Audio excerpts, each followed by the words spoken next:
Hello Jain प्यारे दोस्तों। तो कैसे हैं आप सब। आशा करते हैं बहुत ही अच्छे होंगे। तो आप लोग आज हम क्या देखने वाले हैं, मेजर जियोलॉजी का पेपर क्वेश्चन आंसर करने वाले हैं आज। तो देखिए ये है आप लोग का syllabus, diversity of life unit 1। यहाँ यूनिट 1 है और यूनिट 2। तो आज हम यूनिट 1 और यूनिट 2 दोनों कवर करने वाले हैं, इसके क्वेश्चन आंसर करने वाले हैं। तो आप लोग को पहले बताते हैं पैटर्न, आप लोग का एग्जाम में कैसे क्वेश्चन आएगा। तो 5 नंबर यानी 5 मार्क्स, एक एक नंबर का, एक एक मार्क्स का 5 क्वेश्चन आएगा। जो 1 मार्क्स का रहेगा विदाउट ऑप्शन रहेगा, यानी ऑप्शन नहीं रहेगा। आप लोग को केवल क्वेश्चन पूछ लिया जाएगा, यानी पूछ लिया डार्विनवाद सिद्धांत किसने दिया, बस इसी प्रकार पूछा जाएगा। और 5 मार्क्स का 2 क्वेश्चन रहेगा, यानी 5 मार्क्स का 2 क्वेश्चन रहेगा। कितना हो गया 10। और 15 मार्क्स का कितना रहेगा, 5 क्वेश्चन रहेगा, लेकिन आपको बनाना उसमें कितना है, 3 क्वेश्चन बनाना है। 5 क्वेश्चन रहेगा लेकिन बनाना कितना है, 3। तो 15 तिया कितना हो गया, 45। तो 45 10 55 और 5 60। आप लोग का 60 मार्क्स का एग्जाम होगा कॉलेज में। आप लोग का इसमें जब लास्ट ईयर आप देखिएगा तो इसमें प्रैक्टिकल एग्ज़ाम नहीं होता था, लेकिन इस ईयर प्रैक्टिकल एग्ज़ाम भी ऐड कर दिया है।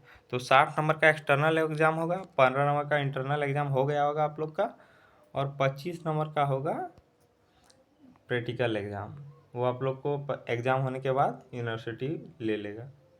तो चलिए आगे बढ़ते हैं, आज क्वेश्चन आंसर करने वाले हैं। तो 5 मार्क्स के आएंगे कितने, 5 मार्क्स के 2 क्वेश्चन और 1 मार्क्स के 5 क्वेश्चन आएंगे। तो 1 मार्क्स के लिए मैंने 20 क्वेश्चन लिया है, 25 क्वेश्चन सॉरी, 25 क्वेश्चन कर लेंगे बस ख़त्म।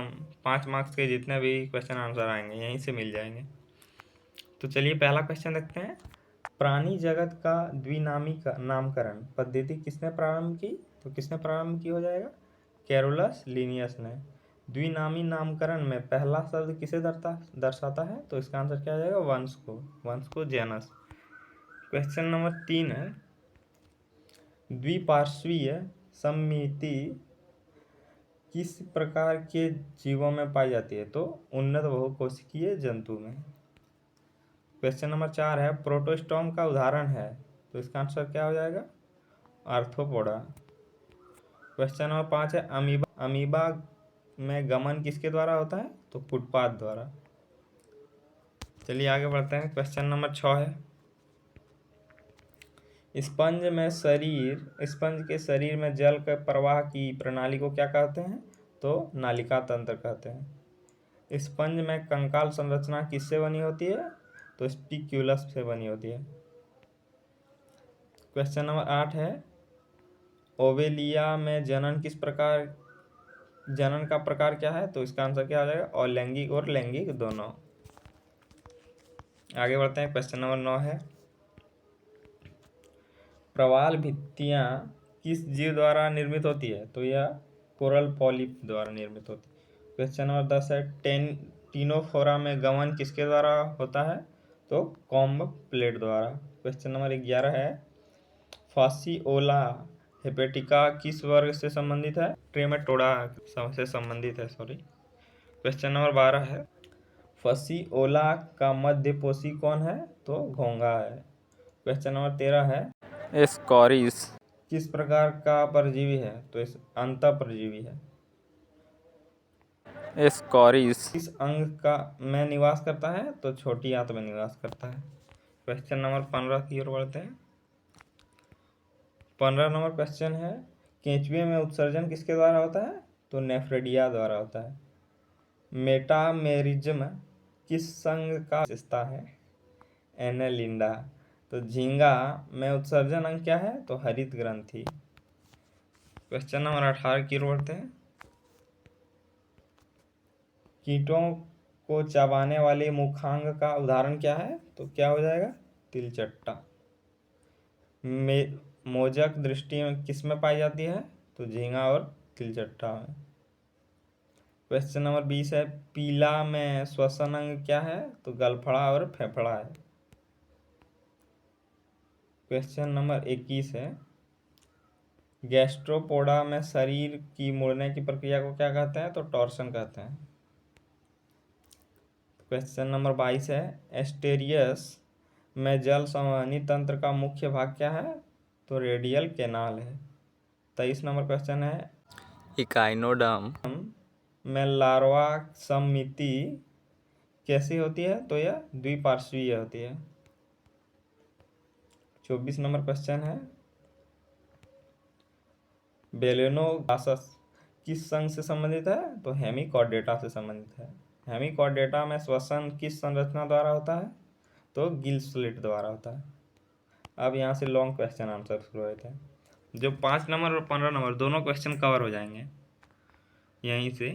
तो पहला क्वेश्चन है, प्राणी जगत का वर्गीकरण एवं वर्गीकरण के आधारों की व्याख्या कीजिए। तो चलिए आंसर देखते हैं। प्राणी जगत अत्यंत विस्तृत एवं विविधतापूर्ण है।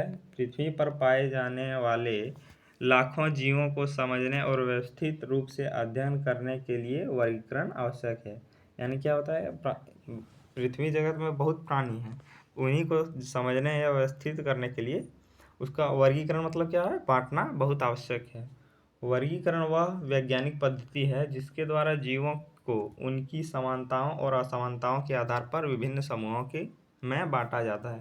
यानी जिस पशु एक जैसे दिखते हैं, समानता जिस पशु में सबको एक भाग में बांट दिया गया, जो मनुष्य जैसा दिखता है उसको अलग भाग में। इसी प्रकार समानता और असमानता के आधार पर पशुओं का पूरे जो पृथ्वी के जीव है उन सबका वर्गीकरण किया गया है। आधुनिक वर्गीकरण प्रणाली का आधार कैरोलस लिनियस द्वारा प्रतिपादित कृत्रिम प्रणाली से विकसित होकर प्राकृतिक एवं वंशानुगत प्रणाली तक पहुंचा है। यानी आधुनिक वर्गीकरण का प्रतिपादक किसे कह सकते हैं? तो कैरोलस लिनियस को। यहाँ से देखिए, वर्गीकरण का मुख्य आधार निम्नलिखित है। तो किस किस आधार पर वर्गीकरण किया गया है, बांटा गया है, कह सकते हैं? तो पहला है सममिति। सममिति में जीवों के शरीर की संरचना के आधार पर उन्हें असममिति जैसे स्पंज, त्रिज्यीय सममिति जैसे हाइड्रा और द्विपार्श्वीय सममिति जैसे मनुष्य में विभाजित किया जाता है। और दूसरा आधार क्या है?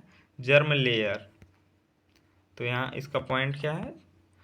भ्रूण विकास के आधार पर जीव द्विस्तरीय और त्रिस्तरीय होते हैं। उदाहरण के तौर पर उदाहरणतः सिनिडेरिया द्विस्तरीय तथा प्लेटीहेलमिन्थिस त्रिस्तरीय होते हैं। आगे क्या है? आगे आधार है शरीर गुहा के आधार पर।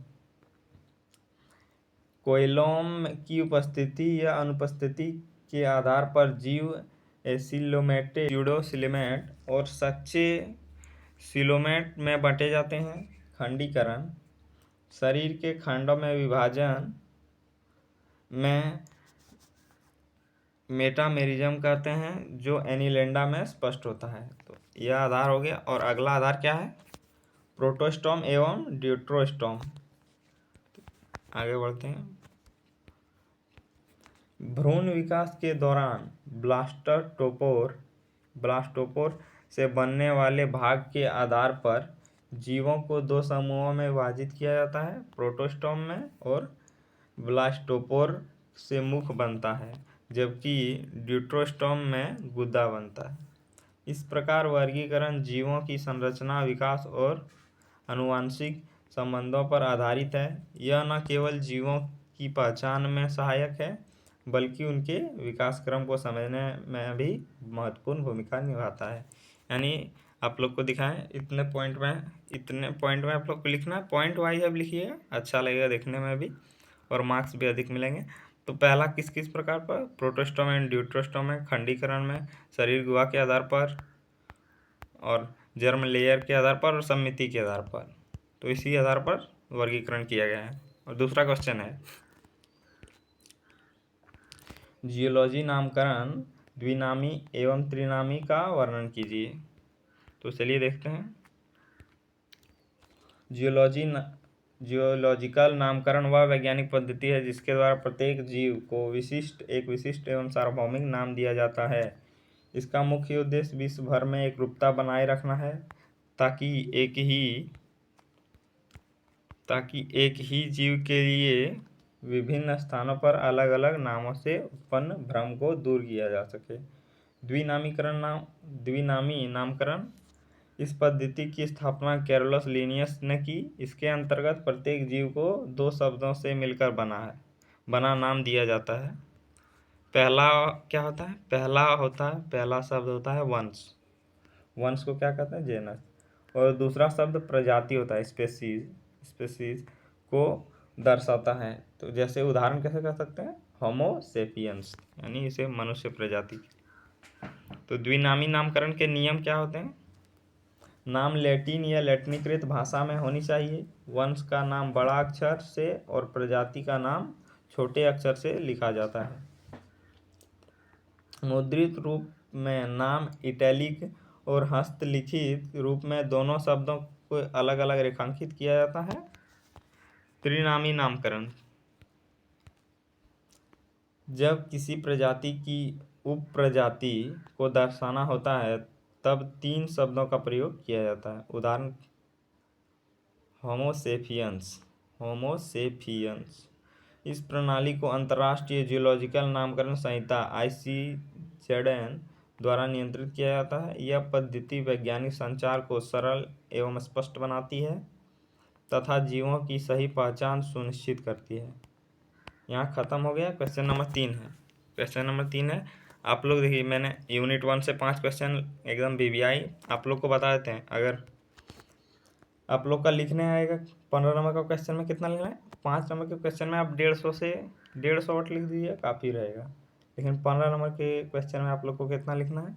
कम से कम, जैसे एक खड़ा पन्ना कीजिएगा तो एक खड़ा पन्ना में 2 पेज रहता है, एक ये रहता है और एक ये 2 साइड रहता है। तो दोनों पेज, एक पेज लिख लेना है और एक लिख लेना है। इसी प्रकार 2 हो गया, 3, 4 तक लिखना है। 4 पेज आप कम से कम लिखिएगा।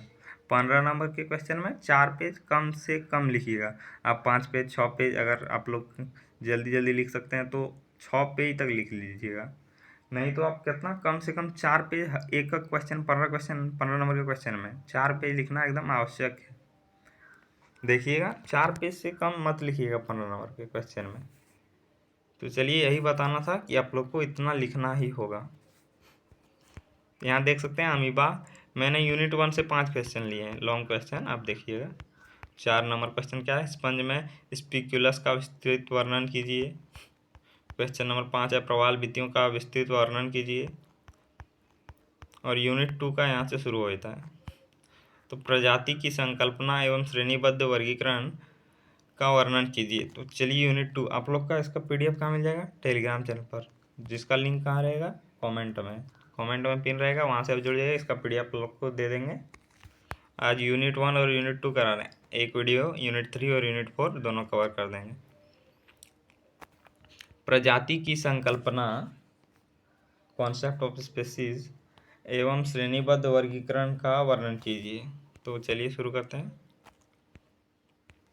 प्रजाति वर्गीकरण की मूल इकाई है।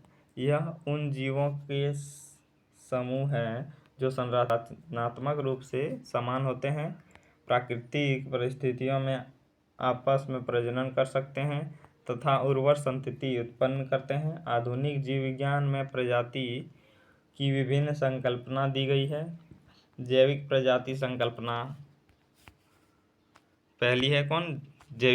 विभिन्न प्रजाति संकल्पना दी गई। तो पहली कौन है? जैविक प्रजाति संकल्पना, जिसमें ऑर्नेस्ट मायर के अनुसार प्रजाति उन प्राकृतिक जनसंख्याओं का समूह है जो आपस में प्रजनन कर सकती है और अन्य समूहों से प्रजनन की दृष्टि से पृथक होती है।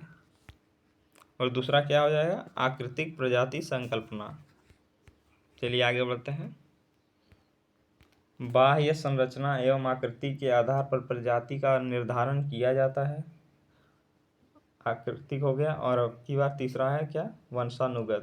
वंशानुगत संकल्पना, विकास क्रम और आनुवंशिक संबंधों के आधार पर वर्गीकरण। क्वेश्चन नंबर 4 है श्रेणीबद्ध वर्गीकरण। तो श्रेणीबद्ध वर्गीकरण में क्या होता है?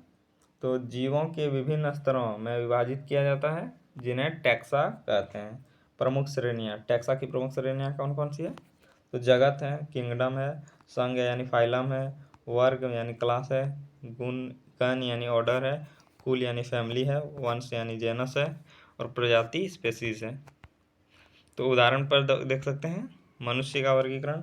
तो पहला किंगडम एनिमिलिया किसके लिए प्रयोग होता है? तो पशु के लिए।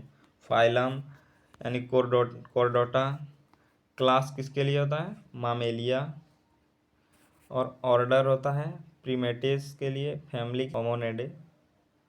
अगला पॉइंट क्या है? जेनस होमो के लिए है, जेनस वंश किसके लिए होता है? होमो के लिए। चलिए आगे बढ़ते हैं। स्पेसीज के लिए क्या होता है? स्पेसीज के लिए सेपियंस होता है। इस प्रकार प्रजाति वर्गीकरण की आधारभूत इकाई है और श्रेणीबद्ध व्यवस्था जीवों के अध्ययन को वैज्ञानिक रूप से व्यवस्थित करती है। शरीर समिति एवं शरीर गुहा के आधार पर जंतुओं का वर्गीकरण स्पष्ट कीजिए। तो यहाँ से शुरू करते हैं आंसर। जंतुओं के वर्गीकरण में शरीर समिति और शरीर गुहा का अत्यंत महत्वपूर्ण स्थान है। समिति से तात्पर्य है कि किसी जीव के शरीर को किस प्रकार समान भागों में विभाजित किया जा सकता है। कुछ जीवों में किसी देश में भी विभाजन संभव नहीं होता। ऐसे जीव असमिति जैसे स्पंज। कुछ जीवों में शरीर को केवल एक ही समतल से दोनों समान भागों में विभाजित किया जा सकता है।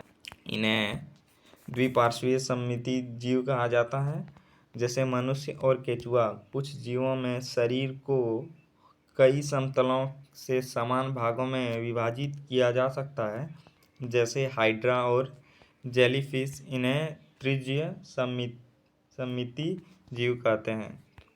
अगला पॉइंट है शरीर गुहा और सीलोम भी वर्गीकरण का एक महत्वपूर्ण आधार है।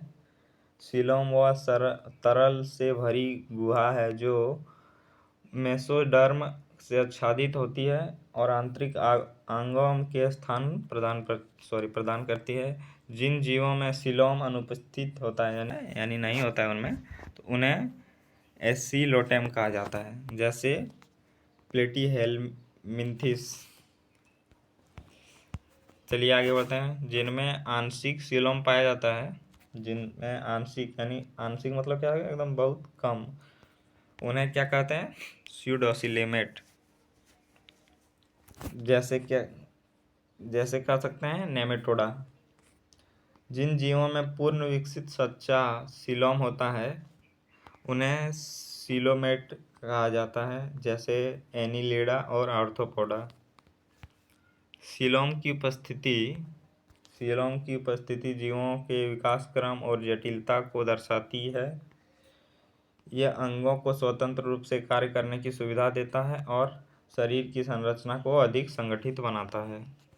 अतः समिति और सीलोम के आधार पर किया गया वर्गीकरण जीवों की संरचनात्मक उन्नति और विकास को समझने में अत्यंत सहायक है। यहाँ हो गया ख़त्म क्वेश्चन नंबर 7। इसी प्रकार आप लोग को पॉइंट वाइज लिखना है। देखिए कितना पॉइंट में आप लोग को दिए हैं। आप लोग का 20 क्वेश्चन देंगे, 20 क्वेश्चन से एक भी क्वेश्चन रखिए, 1-2 क्वेश्चन, यानी जितने 15 आप लोग का 5 क्वेश्चन रहेगा ना, तो लगभग लॉन्ग क्वेश्चन 15 नंबर का, तो लगभग 3 या 4 क्वेश्चन इसी से आ जाएंगे। आप लोग लिख पाइएगा आसानी से। आप लोग केवल ये सब क्वेश्चन याद करके जाइएगा। 8 नंबर देखिए पेरीफेरा के बारे में बताएं। स्पंज में स्पिक्यूलस एवं कंकाल प्रणाली का वर्णन कीजिए। क्वेश्चन नंबर 10 है प्रवाल भित्तियों का विस्तृत विवरण दीजिए। तो इसी प्रकार आप लोग याद करके जाइए, सारे क्वेश्चन कवर हो जाएंगे जितने भी आप लोग के एग्जाम में, 5 नंबर के भी और 15 नंबर के भी।